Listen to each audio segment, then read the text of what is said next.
Good morning sir.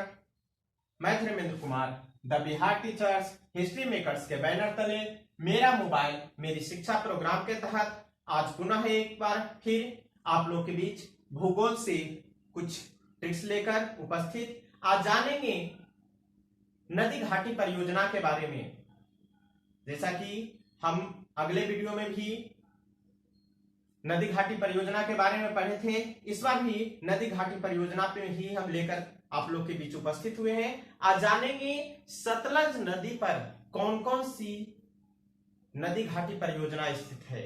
और दूसरा tricks जानेंगे कि हीरा कुंड बांध किस नदी पर और किस राज्य को प्रभावित या लाभान्वित करती है, इसके बारे में। तो सबसे पहले हम लोग चर्चा कर लेते हैं सतलज नदी पर बना नदी घाटी परियोजना कौन कौन सी है और इसकी स्थापना कब हुई और इसकी यह राष्ट्र को समर्पित कब किया गया, इसके बारे में। तो प्रश्न है कि सतलज नदी पर कौन कौन सी नदी घाटी परियोजना है। तो जैसा कि व्हाइट बोर्ड पर आप लोग के सामने दर्शाया गया है कि पहला भाखड़ा नांगल परियोजना सतलज नदी पर स्थित है और इसके सहायक एक नदी है ब्यास, उस पर भी इसका कुछ अंश है। दूसरा है इंदिरा गांधी नहर परियोजना सतलज नदी पर। तीसरा नाथपा झाकरी परियोजना, यह भी सतलज नदी पर। चौथा है कोल डैम परियोजना, यह भी सतलज नदी पर स्थित है। और ये सारी परियोजनाओं को हमने एक छोटा सा ट्रिक लेकर आप लोग के बीच आए हैं। जानेंगे उस ट्रिक्स में कि ट्रिक्स है भाई भा से भाखड़ा नांगल परियोजना, ई से इंदिरा गांधी नहर परियोजना, नाथ से नाथपा झांकरी परियोजना और को से कोल डैम परियोजना। ये सारी परियोजना का शुभारंभ बारी बारी से हम चर्चा करते हैं। भाखड़ा नांगल परियोजना का शुभारंभ 1948 ईस्वी में और इसको राष्ट्र को समर्पित यह 1968 ईस्वी में किया गया, क्योंकि भाखड़ा नांगल परियोजना यह एक परियोजना नहीं है, यह दो बांधों पर बांध मिलकर एक परियोजना का रूप लेता है। एक भाखड़ा बांध और दूसरा नांगल बांध, और ये दोनों बांध 13 किलोमीटर की देश से बीच में है, अर्थात दोनों बांधों के बीच की दूरी लगभग 13 किलोमीटर है। तो इस प्रकार से यह परियोजना की शुरुआत हुई इस प्रकार से, और यह परियोजना मूल रूप से सिंचाई के लिए और बिजली उत्पादन हेतु किया गया था। दूसरा है इंदिरा गांधी परियोजना, इंदिरा गांधी नहर परियोजना। तीसरा है नाथपा झांकरी परियोजना, यह परियोजना भी यह हम कहें तो एक साल की बहुउद्देशीय परियोजना है। इसकी शुरुआत 2004 में अटल बिहारी वाजपेयी के शासनकाल में हुई थी और इसका यह राष्ट्र को समर्पित 2005 में डॉक्टर मनमोहन सिंह, जो हमारे प्रधानमंत्री थे, उनके कर कमलों के द्वारा हुआ। यह परियोजना की जो ऊंचाई है 68 मीटर है और यह हिमाचल प्रदेश में स्थित हिमाचल प्रदेश के किन्नौर में स्थित है। तो चौथा है कोल डैम परियोजना।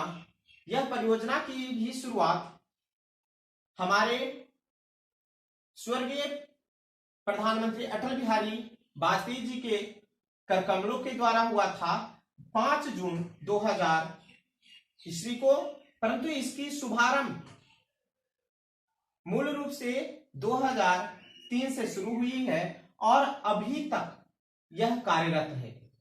इस परियोजना का लक्ष्य है कि 15 वर्षों में यह भारत को अपने देश को समर्पित करने का, परंतु यह अंतिम चरण में है। तो इस प्रकार से हम जानते हैं कि सतलज नदी पर जो बने नदी घाटी परियोजना के शुभारंभ और समर्पित समय। अब हम चलते हैं दूसरा ट्रिक्स में, हीराकुंड बांध परियोजना पर। प्रश्न है, हीराकुंड बांध किस नदी पर एवं किस राज्य को लाभान्वित करती है? तो हीराकुंड बांध जो है महानदी पर स्थित है और यह उड़ीसा राज्य को लाभान्वित करती है। इसके लिए एक छोटा सा ट्रिक्स हम लेकर आए हैं। उमा ही, उ से उड़ीसा, मा से महानदी, ही से हीराकुंड बांध। हीराकुंड बांध उमा नदी महानदी पर उड़ीसा को लाभान्वित करती है, या कहें उड़ीसा में स्थित है। यह बांध, हीराकुंड बांध की जो शुरुआत है, हीराकुंड बांध की शुभारंभ 1947 ईस्वी को किया गया था और यह बनकर जो राष्ट्र को समर्पित हुआ यह 1957 ईस्वी। यह उड़ीसा राज्य में स्थित है। इस बांध की जो कुल लंबाई है यह 25.8 किलोमीटर की है, इसीलिए इसे विश्व का सबसे लंबा बांध भी कहा जाता है। और इस बांध की ऊंचाई जो है 60.96 मीटर है। यह बांध को देखरेख के लिए दोनों साइड से 2 मीनार स्थापित किए गए थे। उस 2 मीनार का नाम, एक का महात्मा गांधी मीनार है तो दूसरा का नेहरू मीनार।